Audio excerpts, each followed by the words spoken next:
guys, so this is just another video, very similar to the first one I did that was comparing Aragon and The Hobbit. So it's also for the CCEA English Language exam, paper 2, section B, and it's task 2, which is the very first question on section B of the exam. The whole focus of this video is comparing literary texts. So basically in the exam, you will have 26 minutes, it's out of 32 marks, to read 2 extracts, both from probably some sort of novel or short story, and you'll have to respond in an essay style using point, evidence, explain chains and trying to pick out literary methods. So as I said previously, it's really similar to the other video, except this one is maybe a little bit less erudite, and the sample essay towards the end of the video is a little bit more manageable and a little bit more achievable maybe for somebody your age, and hopefully it'll give you a few hints and tips. So the first thing you should do is read both of the questions, and you should make sure that in addition to reading the questions, you're underlining key terms, and as you read through the extracts that you're underlining and highlighting, do not waste time with annotation, because honestly you will just eat up precious time of those 26 minutes. So we're going to start off by reading the extract from I Am Number 4, and your focus is unease, okay? So as you're reading the whole way through it, you need to highlight things that make you, as a reader, feel uneasy. So, the door starts shaking. It's a flimsy thing made of bamboo shoots, held together with tattered lengths of twine. The shake is subtle and stops almost immediately. They lift their heads to listen. A 14-year-old boy and a 50-year-old man who everyone thinks is his father, but who was born near a different jungle on a different planet, hundreds of light years away. They are lying shirtless on opposite sides of the hut, a mosquito net over each cot. They hear a distant crash like the sound of an animal breaking the branch of a tree, but in this case it sounds like the entire tree has been broken. "What was that?" the boy asks. "Shh," the man replies. They hear the chirp of insects, nothing more. The man brings his legs over the side of the cot when the shake starts again. A longer, firmer shake, and another crash, this time closer. The man gets to his feet and walks slowly to the door. Silence. The man takes a deep breath as he inches his hand to the latch. The boy sits up. "No," the man whispers, and in that instant the blade of a sword, long and gleaming, made of a shining white metal that is not found on earth, comes through the door and sinks deeply into the man's chest. It protrudes 6 inches out through his back, and is quickly pulled free. The man grunts. The boy gasps. The man takes a single breath and utters one word: "Run." He falls lifeless to the floor. The boy leaps from the cot, bursts through the rear wall. He doesn't bother with the door or window. He literally runs through the wall, which breaks apart as if it's paper, though it's made of strong, hard African mahogany. He tears into the Congo night, leaps over trees, sprints at a speed somewhere around 60 miles per hour. His sight and hearing are beyond human. He dodges trees, rips through snarled vines, leaps small streams with a single step. Heavy footsteps are close behind him, getting closer every second. His pursuers also have gifts, and they have something else with them. Something he has only heard hints of. Something he never believed he would see on earth. The crashing nears. The boy hears a low, intense roar. He knows whatever is behind him is picking up speed. He sees a break in the jungle up ahead. When he reaches it, he sees a huge ravine, 300 feet across and 300 feet down, with a river at the bottom. The river's bank is covered with huge boulders that would break him apart if he fell on them. His only chance is to get across the ravine. He'll have a short running start, and one chance to save his own life. Even for him, or for any of the others on earth like him, it's a near impossible leap. Going back or going down, or trying to fight them, means certain death. He has one shot.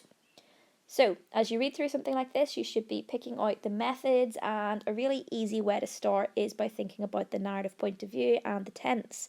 This is in present tense. It instantly creates a sense of immediacy and urgency, and it's from the third person omniscient narrative point of view. Instantly we can see that there's the boy protagonist, we never learn his name, there's a sense of mystery.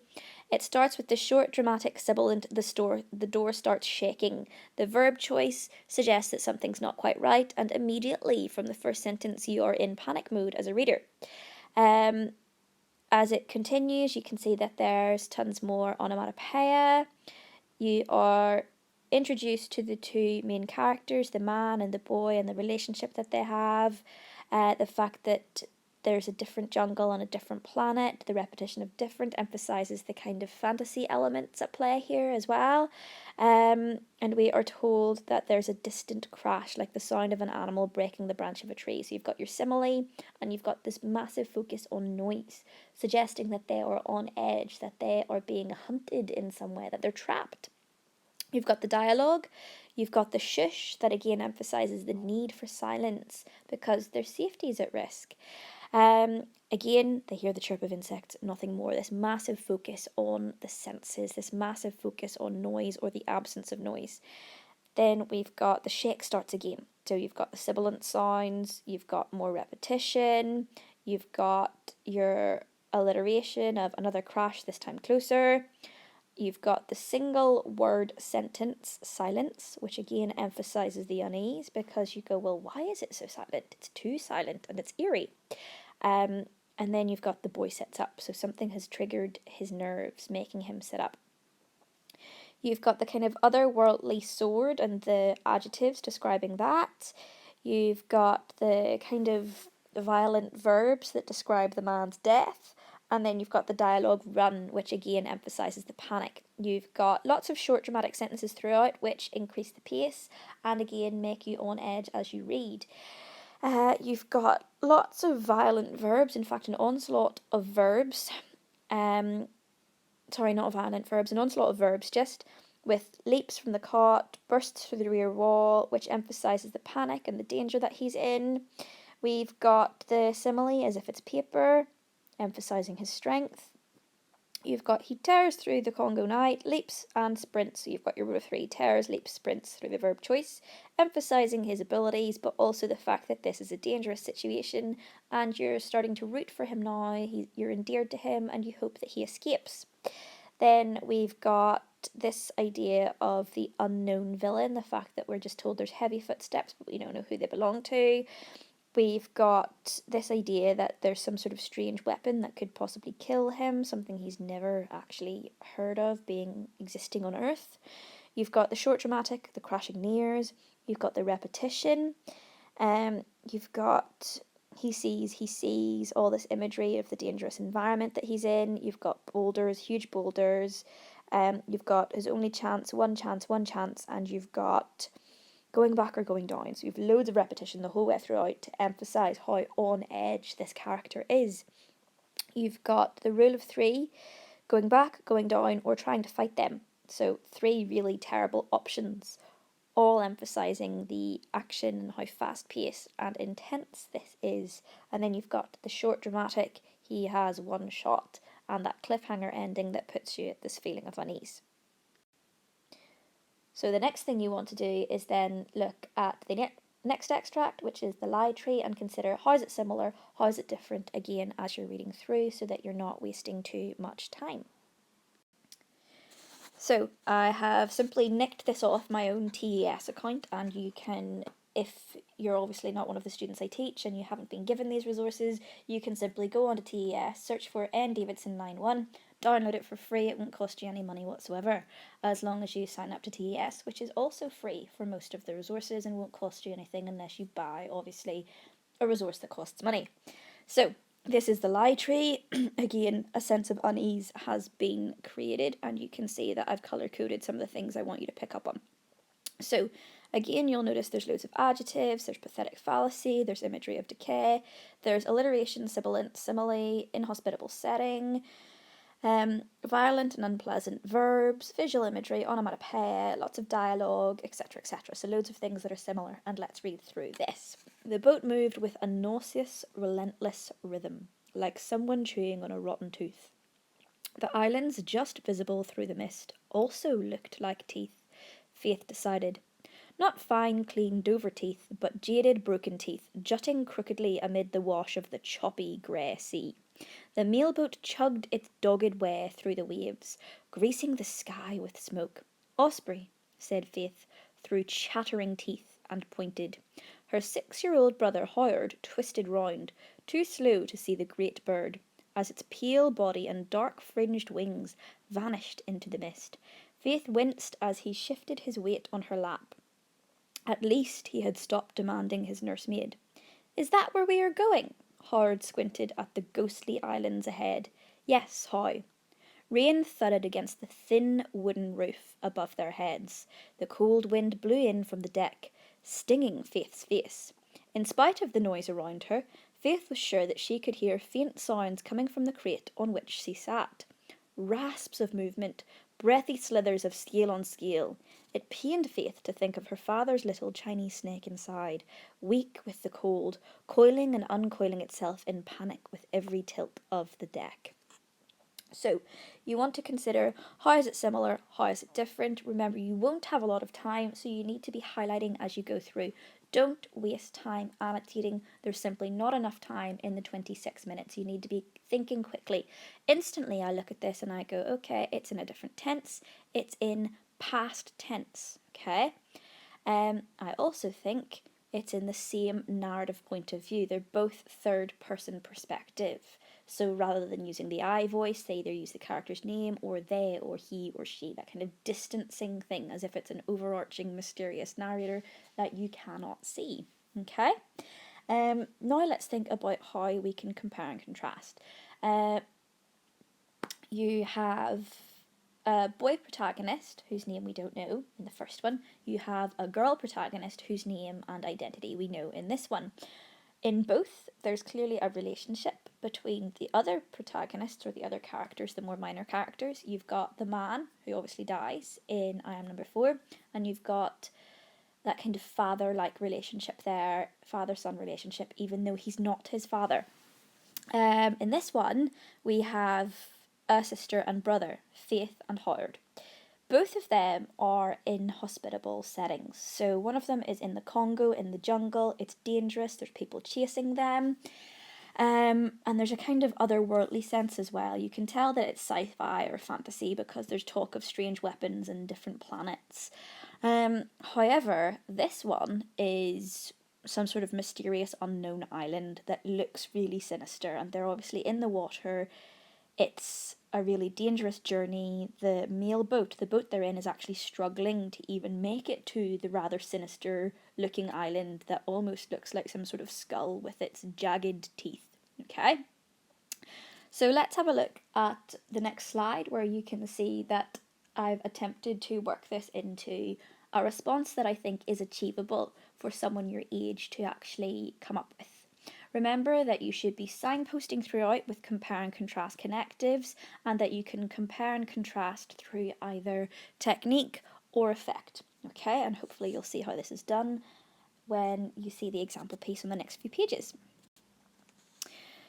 Both I Am Number 4, text A, and the lie tree, text B, use a variety of similar and different techniques to create a sense of unease throughout the extracts. So that's just your really basic intro to explain what you're talking about. Honestly, you probably don't even have time for an intro like that, so just launch straight into the analysis. Both texts use the narrative point of view to emphasise the general feeling of unease throughout the extracts. Both use a third-person narration. In text A, the use of they lift their heads to listen emphasises the sense of entrapment the two mysterious lead characters have. In text B, third person is likewise used, as shown in said Faith through chattering teeth. In this instance, it emphasises the main character's discomfort as a result of the inhospitable and unwelcoming weather conditions, creating unease. Contrastingly, text A never tells us the name of their character. He is just referred to as the boy, whereas text B is a girl protagonist, Faith. Text A uses mystery and suspense to create unease around the unknown character's fate, whereas text B gives you a protagonist's name to become endeared to and related to. In text A, the extract opens with a short, dramatic sentence. The door starts shaking. The use of present tense and sibilance immerses the reader and makes them realise the main characters are in danger, creating a sense of unease as you fear for their safety. Similarly, text B also creates unease in the opening, but through different techniques. The text B uses accumulative adjectives, nauseous, relentless, rhythm, to describe the movement of the boat. This uneasy discomfort obviously felt by the main character is emphasised through the simile, like someone chewing on a rotten tooth. The contrasting use of the past tense and the decaying imagery emphasise the sinister setting, as rotten teeth are unpleasant and the reader feels a sense of trepidation or nervousness. So I'm constantly linking back to the question, I'm constantly showing how I'm evaluating how they're similar and different, and I'm quoting with manageable chunks. Don't waste lots of time by copying out massive paragraphs, only quote short, relevant, manageable chunks, please. Both texts use the setting to further emphasise the unease. In text A, the setting is the Congo and the boy has to escape through unwelcoming and dangerous jungles. The use of repetition he sees emphasises the danger surrounding him on all sides. This is furthered through the visual image generated through the description 300 feet across and 300 feet down, with the river at the bottom, and again through one chance to save his own life, which further adds to the sense of desperation and unease as the reader fears for the boy's safety. Similarly, despite the very different setting of the mysterious island, the setting seems sinister and foreboding. This is shown through the dialogue and the question, is that where we're going? To emphasise the disbelief and fear of the main character's little brother. This unease is furthered again through the verb squinted and the adverb ghostly, which contribute to the sense that this island is dangerous. His squinting emphasises his disbelief. The inhospitable environment is emphasised not through repetition, as in text A, but rather through pathetic fallacy, rain thudded against the thin wooden roof, and again through the cold wind blew in from the deck, stinging Faith's face. The onomatopoeic verb thudded and the verb stinging and the alliteration of Faith's face emphasise her discomfort and her feeling of unease, warning us of the danger to come when they finally arrive at the island. So you've got foreshadowing. Then finally, we have text A ends with the rule of three, going back or going down, or trying to fight them means certain death, which further contributes to the sense that the boy's chances are slim and danger faces him at every turn, creating unease as you wonder if he will make it out alive. Whilst text A focuses on the panic facing the main character, text B focuses on ending with the suffering of the little Chinese snake in the crate. The juxtaposition of coiling and uncoiling in the verb choices emphasise the panic of the snake, or the panic the snake feels, This is furthered through the sibilants slithers of scale, which emphasises the sinister things to come, so threatening that the snake can sense them.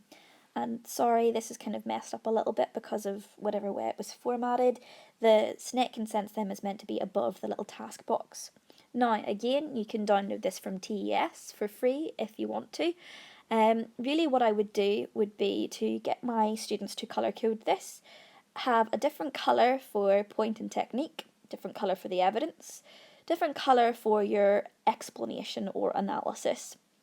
Anytime the question term is mentioned, double underline it, write QT near it. And then anytime you have some sort of signposting to show that you're comparing and contrasting, highlight that and write CC in the margin every time it appears. That way you will you'll be able to visually see all the things that you need to do and just how much of them you need to do to be able to complete this task well. What you also might want to do is have a look at the assessment matrix, which you can get off the CCEA website. It's on the specification, I think, and it's also on the sample assessment materials, and you can try to mark this as if you were a CCEA examiner and figure out exactly what mark band you would put it in. Try to use the competence levels that they give you. So is it 000? Is it 222? Is it 232? Is it 455? Or is there something holding it back? Maybe it's 555. So look at the competence levels. Obviously that sounds like complete nonsense right now, but if you have that assessment matrix in front of you for task 2, paper 2, it won't look like nonsense. You'll be able to understand exactly what the examiners are looking for and where you're going to lose marks if you do not do certain things. Okay, hopefully this video has been informative, and if you want you can download, you can complete the task, and you can try to give feedback as if you were the examiner yourself to further aid your understanding of how to be successful in this unit. Keep checking back on the channel because eventually I will be making things for non-fiction, and I'll even do some paper 1 stuff as you requested as well.